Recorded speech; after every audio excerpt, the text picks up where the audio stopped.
Ladies and gentlemen, good evening. My name is Mr. Habib Boudjema, a PhD student at Abou Bekr Belkaid University of Tlemcen in Algeria. And I am also a member of the ESPT laboratory at the same university.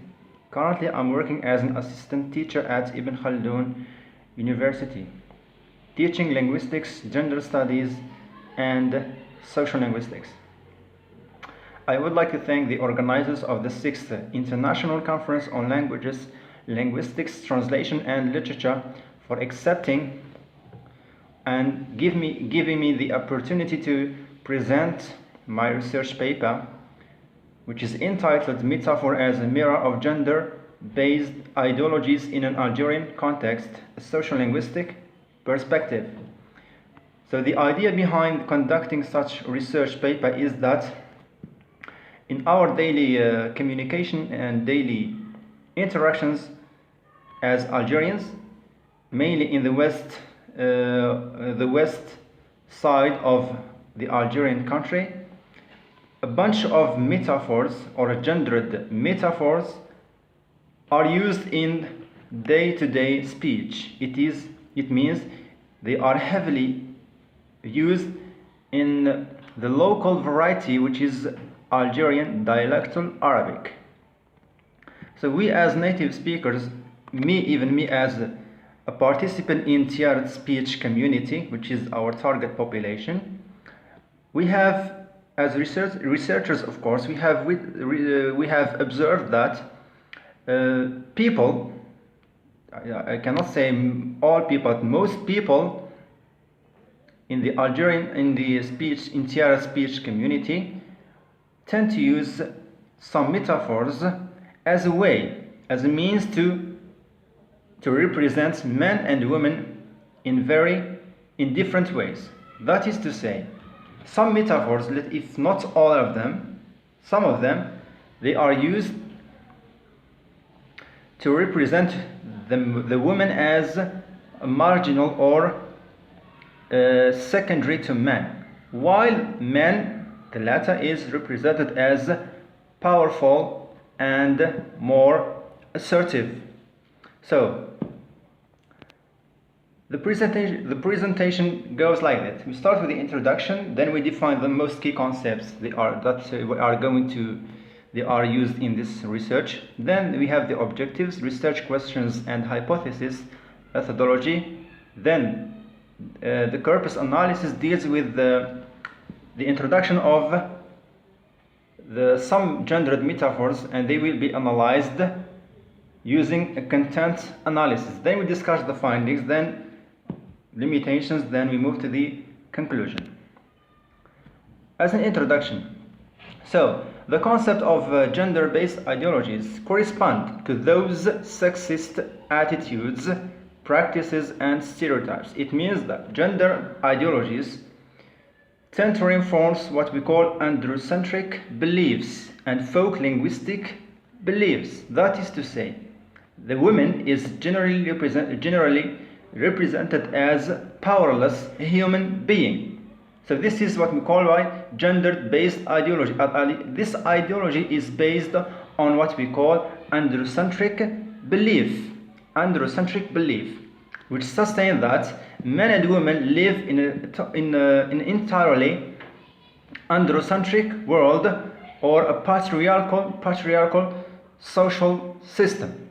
So, practices and stereotypes that reinforce the reoccurrence of folk linguistic beliefs and prejudices regarding the sociolinguistic behavior of men and women in a given sociocultural context. So the idea here is that gender ideologies function to sustain a hegemonic male dominance and women subordination. So in the modern Algerian society, some gendered metaphors and proverbs are still functioning as empowering linguistic devices of a patriarchal normative belief system in day-to-day interactions. So although the proliferation of the society in modern times, people still use some gendered metaphors and proverbs. So these metaphors and proverbs are used in order to belittle women generally and to reinforce the position of men on the other hand. So although the remarkable improvement in the socio-economic status of women, of course in the Algerian context, the latter is still depicted as a handicapped social category throughout certain traditional derogatory metaphors manifesting in the Algerian colloquial speech. So these gendered metaphors are generally used by people in the Algerian culture in order to reinforce men's position and to belittle women's status. Key concepts. So here we have, I shall define only 4 concepts which are related to our research topic. Gender-based ideology already defined. It is a patriarchal power-based social system in which the man is treated as the norm and the woman as simply the other. So men as powerful and women as marginal or subordinate. Androcentricity. This concept is linked to gender-based ideology, in fact, which is a pre-feminist. So this concept exists before the emergence of feminist or feminism in Europe and even in the Arab-Islamic countries. So it is a pre-feminist ideological sexist notion which merely indicates that society is man-made. It's the same as gender ideology. Is man-made and is governed by males' norms. Gender stereotypes are also clear, which are fixed gender-based ideological beliefs which usually portray women negatively and depict men as perfect social beings. So all these concepts run in the same vein, except the last one, which is gender roles and expectations. So these roles and expectations refers to the set of activities, tasks, and expected modes of behavior that males and females should adhere to in a given socio-cultural setting. So these roles and expectations are in fact norms, social norms, to which men and women should stick to or should behave according to. So the word metaphor here, this is the simple definition for the word metaphor. It is a kind of figurative speech in which two things or more are linked to one another in a rather innovative way. So this metaphor is already known. It is a kind of figurative language in which two things are compared. Yes? Then we have what we call gendered metaphor. So this is a part of metaphor in general. Gendered metaphor refers to the set of popular stereotypical representations built around the traditional beliefs associated with the notion of masculinity and femininity in a given culture. So here it means that men and women are compared to other objects which shares the same let's say characteristic, like what we are going to see now after this. Yes, as far as the ingredients of metaphors are concerned, here we have of course 3 components. Tenor stands for the subject to which a characteristic is attributed to. Here we have the concept of man and woman, masculinity or femininity, etc. Vehicle stands for the subject from which a given characteristic is taken. It can be an animal, sometimes objects, and etc. The last one is the ground, refers to the semantic field from which the characteristics are chosen to build a link between the tenor and vehicle. It can be, for example, toughness, stupidity, weakness, emotion, for example, etc. We are going to see all these things in much more details in the content or in the corpus analysis. Check these examples. The word, let me say this in Arabic, Algerian Arabic variety, كان مهني شرا ماذا. he was at peace until he bought a goat. So this metaphor is used against the woman in the Algerian culture. So this metaphor, كان مهني شرى ماذا, it means that the man was at peace until he got married.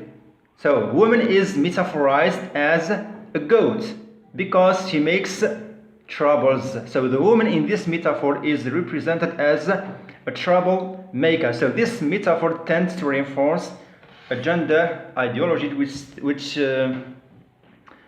tells that women are talkative than men. The second one, خاصة مرأة تاع دار. He wants to marry.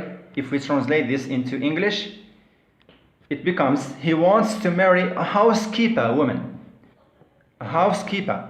So the word dar, it means the house, denotes the woman. So the woman here is denotes as the house, a building, house. It means that the woman should be, her place is home.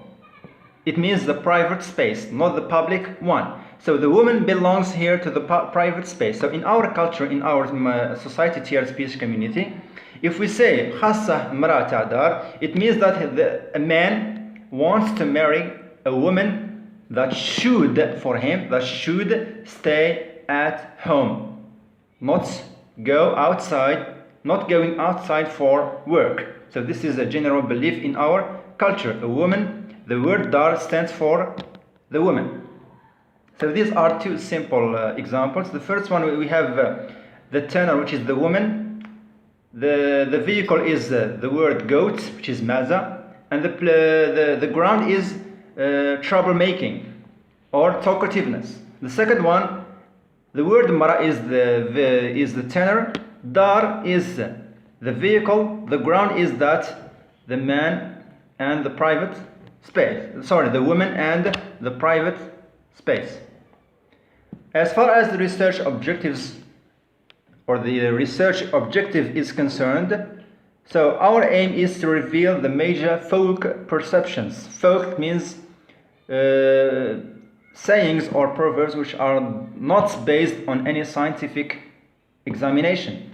Folk perceptions and androcentric views regarding the notions of masculinity and femininity at the level of the way certain gendered metaphors are formed. Here we are talking about word choice, linguistic word choice in the Algerian culture. So this is the target culture, the Algerian culture, mainly in the speech community of Tiaret.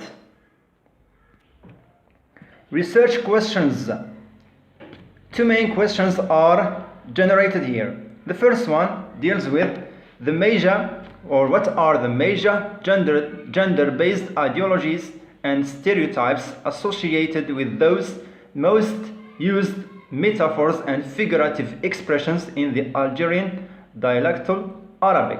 So here we are going to define the major gender ideologies, let me say,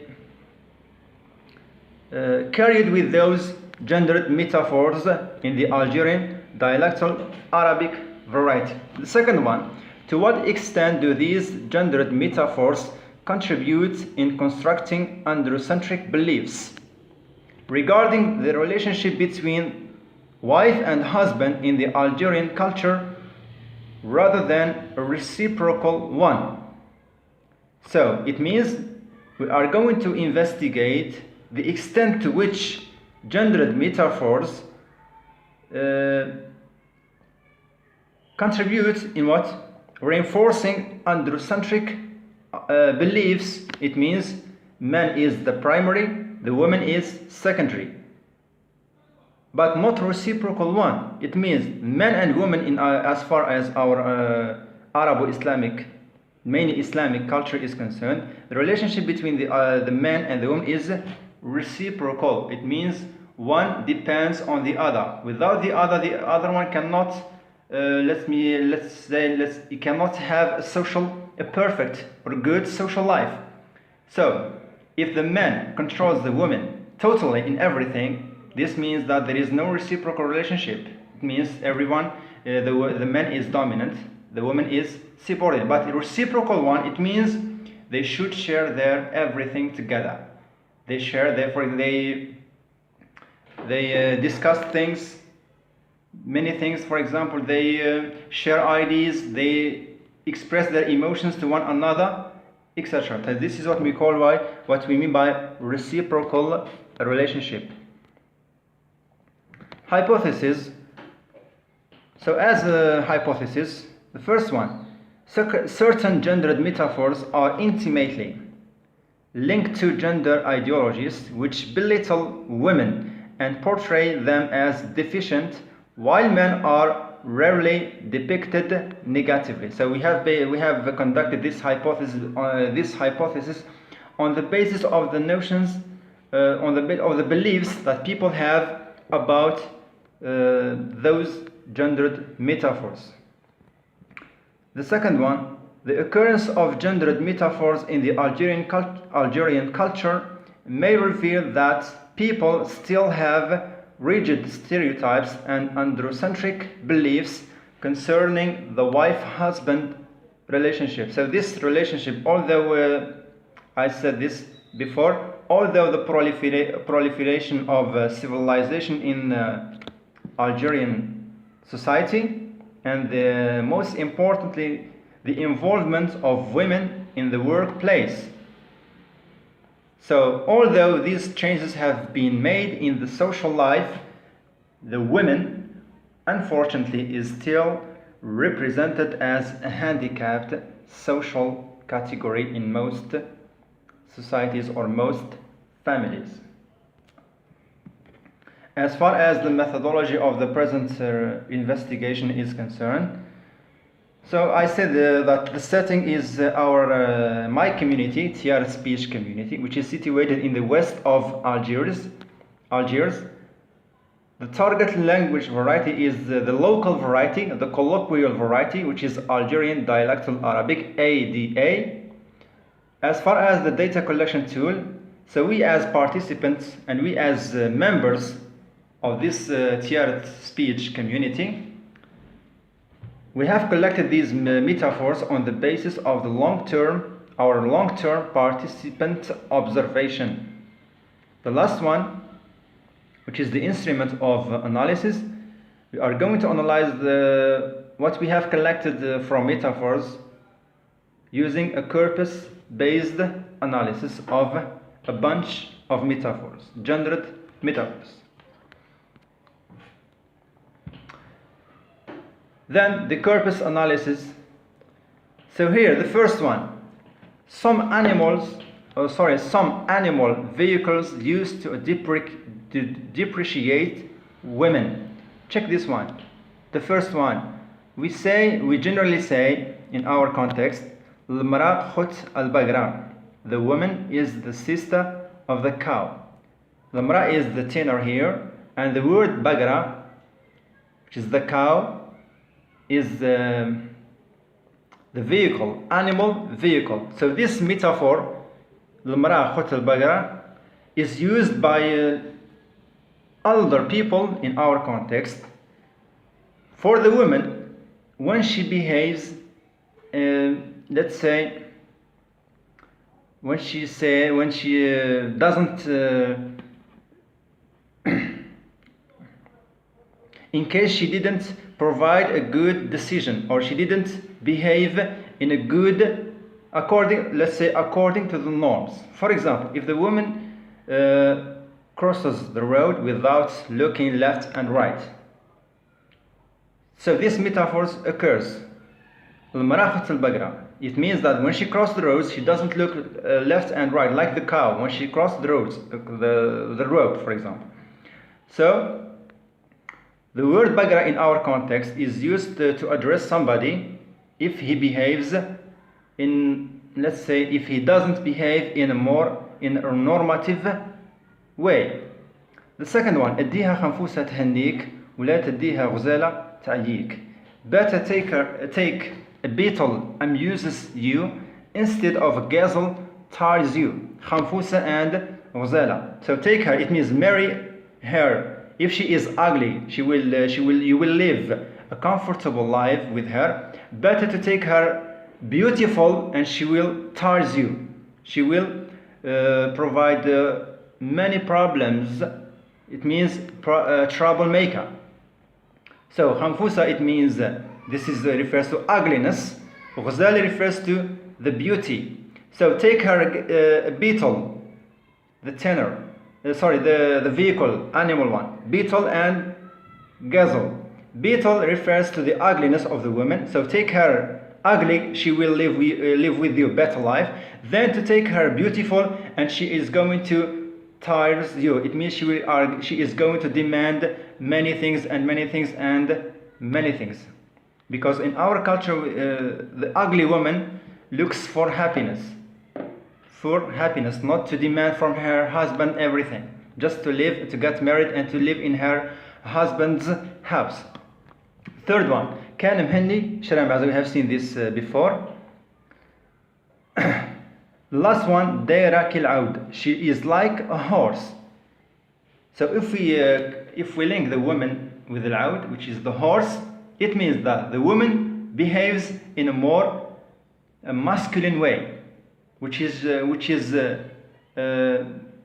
according to our beliefs, the woman should not behave, should not denotes masculine behaviors. It's like being tough or being having a harsh voice, for example. So al-aud here, it means that for the physical strength. So the woman is soft, the man is tough. So the man should be the horse, but not the woman. If we say the woman is she is like a horse, it means she is criticized for behaving in such way. The word ad-dar as a vehicle, we have seen this before. Like check the first one. تزوج بمرأة ad-dar. He got married to a woman of household. So the mara with the dar, it means the woman with the house. It means if we hear this metaphor, it means that the woman should stay at home, not outside. It means the woman is linked to the to the private space, not the public one. The same with the kirahum ad-dar. It means kirahum ad-dar. It can refer to the wife or everybody living in the house. It can be the daughters and the wife, the mother and the wife and her children, for example, etc. So the word dar is a collective noun here. It's not like the same one, dar. The second one is a collective noun, while the first one is a singular noun, which refers only to the wife. Manhood. Second, some vehicle animals that denotes machismo.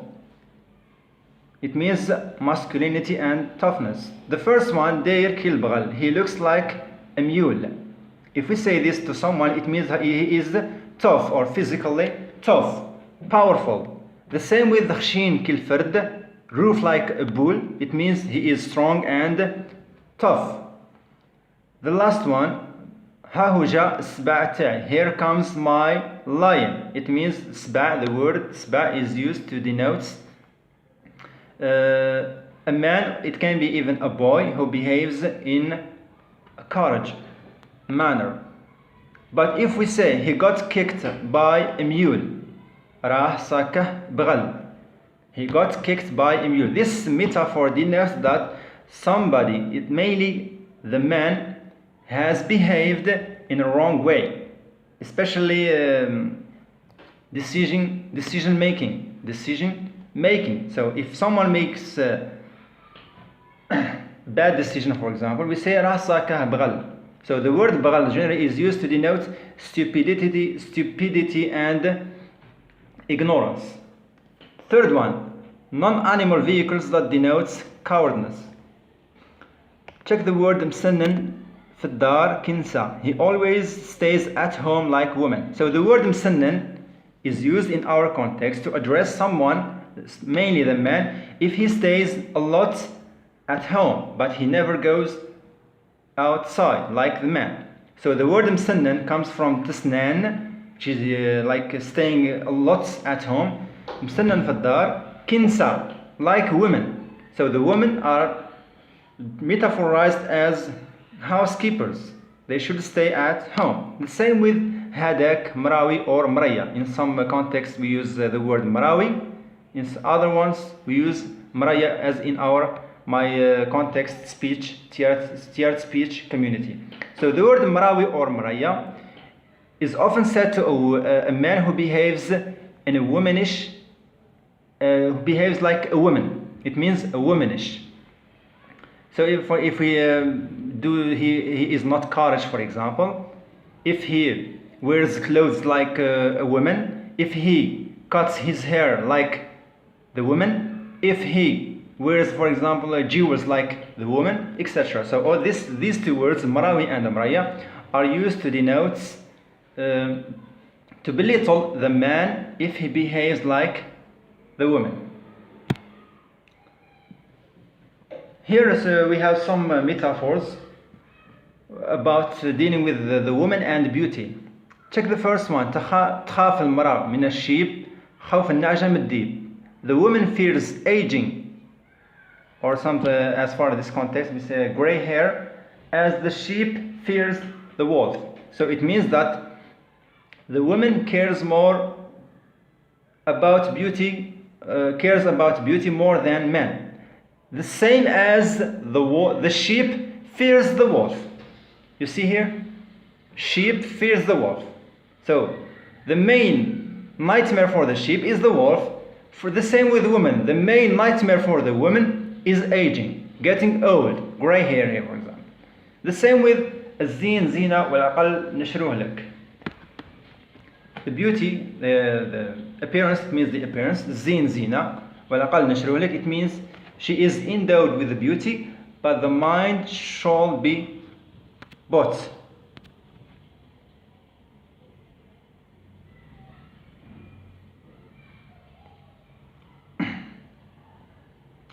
So this one denotes that the woman lacks, although she is beautiful, she lacks the mind, or she lacks wisdom, for example. The same with زين الطفل عقل وفعل. The beauty of the girl is her mentality and deeds. زين الطفل عقل وفعل. So the beauty of the child or the woman is her mind and her deeds. So this is some families believe in this way. زين الطفل is not, it means the beauty of the girl is not her face or her physical appearance, but her mind, the way she thinks and the way she does things. The woman and lack of wisdom. Check the first one. القدرة بلا بصل كالمرأة بلا عقل. A mindless woman is like a pot without onion. The woman is narrow-minded, which is مرأة نص عقل. صوغنسا ما تبنى. Woman's market will never be built. Consult the woman or the wife, but disregard her opinion. شاور المرأة خالف رأيها. So all these metaphors, since we are confined by time, so these metaphors are generally used to address the woman who lacks wisdom. The woman is half-minded. Sogansa, it means the women are they are talkative, but they have no right decisions. شاور المرأة وخالف رأيها. Consult your wife, but don't take her opinion into consideration. The same, this one denotes purely the short-sightedness of the woman. The woman as a source of evil. الخير امرأة والشر امرأة. Good is a woman and evil is a woman. يتحزموا بالفاعي ويتخللوا بالأقارب. They wear snakes as belts and scorpions as anklets. The last one, which is ما يخسر بين الأحباب غير النساء والدراهم. Nothing would ruin relationships between intimates except money and women. So these metaphors, these three metaphors, they depict women as the source of evil. The source of evil. So, as a discussion, the qualitative analysis of the selected gendered metaphors and proverbs has demonstrated that Figurative language plays a vital role in the maintenance of gender-based ideologies and prejudices in the Algerian culture. Although their social status is guaranteed by the Islam religion, women are rather metaphorized as handicapped creatures in theater speech community. So although they are preserved, their status is preserved by Islam and guaranteed by the Islam religion, some metaphors are unfortunately based on gender ideologies, androcentric beliefs. Hence, the Algerian woman is metaphorically portrayed as a short-sighted, deceitful, and weak social being, while the man is simply depicted as the head of the table. It means the norm. As far as the limitations of the study are concerned, the study didn't probe people's attitudes towards those gendered metaphors. So this study focused only on the corpus analysis, but it lacks the fieldwork. So probing people's attitudes, it means in the fieldwork, is better for to confirm the results and to have more valid responses and ideas concerning the use of these gendered metaphors in shared speech community. The study covered only a limited number of metaphors and addressed only the speech community of Tiart in the west of Algeria. So I recommend that for future research to collect a considerable number of metaphors, gendered metaphors, in order to confirm the results of the study and to enlarge the sample population. As a conclusion, a good deal of colloquial gendered metaphors in the culture of the Algerian Western speech community of Tiaret are explicitly linked to androcentric socio-cultural norms and folk beliefs, the basis on which the notions of masculinity and femininity are conceptualized as norm other. Man is the norm and woman as the other relationship. Thank you very much for your attention.